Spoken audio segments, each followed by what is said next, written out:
Ah, la Penta, cette Coupe du Monde, ce 5e sacre, les gars.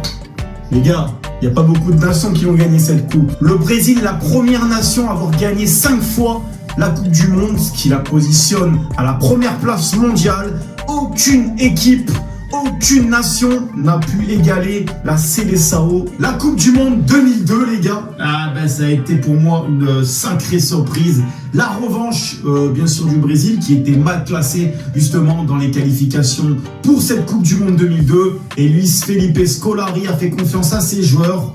Bien sûr, encore un regret aussi, il n'y a pas eu Romario, mais on a su se reposer sur l'attaquant vedette de la Seleção, El Fenomeno, qui a fait son job de buteur. C'est Donga qui disait que le Brésil sans Ronaldo était fort, mais avec Ronaldo, le Brésil était encore plus fort. 1958, 1962, 1970, 1994 et 2002, la Penta.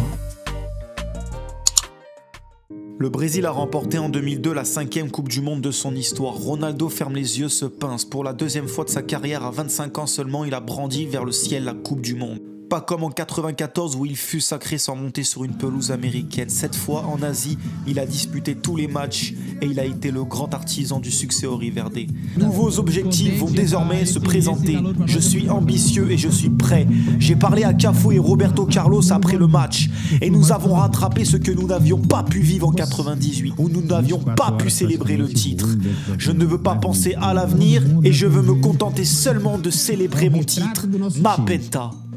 Avec cette finale, les sacres mondiaux de 58, 62, 70, 94 et maintenant celle de 2002, le Brésil s'est ainsi plus que jamais affirmé comme la plus grande nation du football.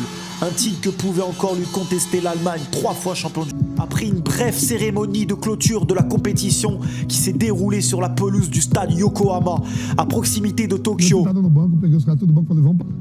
Na foto da seleção brasileira, que mostra essa união. Todos os jogadores do Brasil foram ali para a foto oficial. Les Brésiliens sont rapidement rentrés dans le match mais ont fait preuve de trop d'agressivité.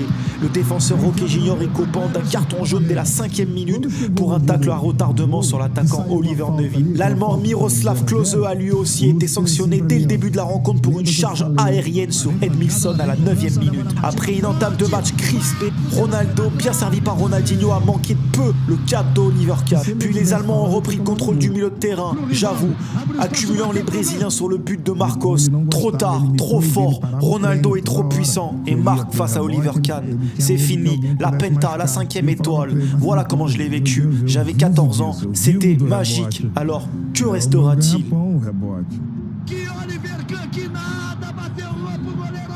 Que restera-t-il de ce mondial 2002 dans 10, 20, 50 ans ? La faillite de ces bleus adulés, idolâtrés, et qui sur le terrain pétrifié, absent d'ailleurs, auront été incapables de marquer un seul but en 3 rencontres.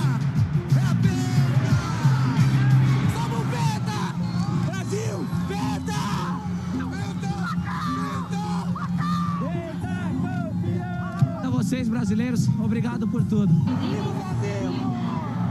Será que vai guardar? Fora de moda. Tá faltando uma estrela na nossa camisa.